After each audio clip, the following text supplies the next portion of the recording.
Francis Ngannou, I know you're out of contract with the UFC. You want to earn some big boy money? Come see the Gypsy King and let's do a big fight for the baddest MF on the planet. And let's kick it up spicy in a cage, 4-ounce gloves, under Queensberry, and let's have a badass referee like Iron Mike Tyson. All right, so as we know, called him out to boxing, Queensberry rules, in a cage with a big referee like Mike Tyson. But of course, they got to find the commission that will sanction something like this. But the reality is, and I hope this happens, right? I hope for Francis Ngannou, because it will be a huge payday, because take my money already. I hope it happens, okay? But will it happen? Because Tyson Fury loves to wind people up. Tyson Fury is sensational in the ring. He's a sensational hype man. He talks a lot of crap. He sings well after his fights, but he says a lot of stuff that doesn't happen. Let's go through some of them. Previously, he said that he will fight in mixed martial arts, because you might have saw he trained with Nick Diaz and Darren Till kind of recently. Back in 2010, he said he was going to start working out with some mixed martial art fighters in Nottingham, including Dan Hardy and Paul Daly, two old training partners of mine. But he's also retired twice before. But as we know, he's back now. He's fighting. He's just took on Derek Chisora for the third time. Now, beaten for the third time as well. The fight we all want to see is him versus Anthony Joshua. No, it's not. It's him versus Alexander Usyk. And he said if the Usyk fight doesn't happen, then of course Francis Ngannou will be on the docket. Now, I hope it happens. What would happen in that fight? I don't know. Listen, we've got to lean towards Tyson Fury. And with the 4-ounce gloves on, with the speed that he has, the experience that he has, the reach, the speed, the technical prowess, the feints that he has, the herky-jerky style, he'll probably box Francis Ngannou up all over the place and make it look ugly.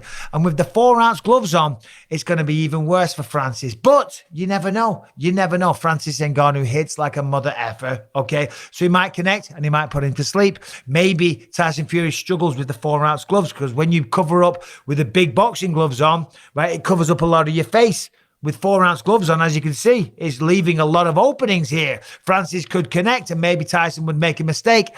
I don't think he would, okay? But he might just do that. Now, let's have a look at some of the old examples that have happened like this, because crossover fights have happened. Muhammad Ali had one back in the day against Inoki, but one of the earliest that was ever captured on film was reigning heavyweight champion Jack Johnson, who was tapped out in just 34 seconds by grappler Fred Marcuson in 1914.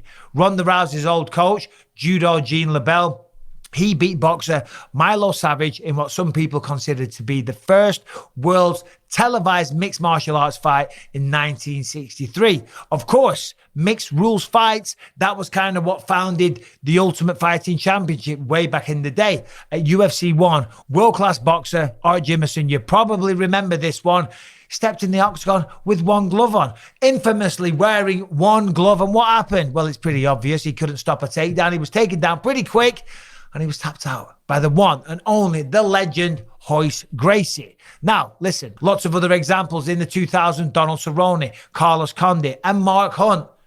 Great fighters, legendary mixed martial artists, you might say. Well, they all lost to low-level boxers. But Nick Diaz, he's one of the only few that did win. He won his boxing debut on point in 2005. Now, other big men from the UFC, other big heavyweight champions from the UFC have fought boxers. We're talking about Tim Sylvia. He went out and he boxed former WBO heavyweight champion Ray Mercer. And what happened? What happened? I'll tell you what happened. He got knocked out one punch in 2009, and that was in a cage whilst wearing smaller gloves. Now, one mixed martial artist that did do pretty well is KJ Noons. He's perhaps the fighter that went back and forth between mixed martial arts and boxing the most. He went 13-9 in mixed martial arts, also while compiling a record of 11-2 in boxing in the mid-2000s. Now, one of the biggest examples, of course, was back at UFC 118, August 2010, James Toney former heavyweight champion, one of the best boxers of the 1990s, and only one of 3 men to win the boxing middleweight and heavyweight titles. As we know, if you know the sport of mixed martial arts, he went up against Randy Couture, okay?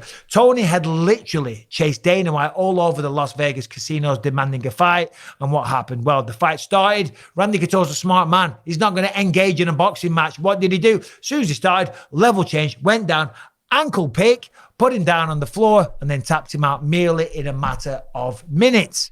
But this... Fight back against ransomware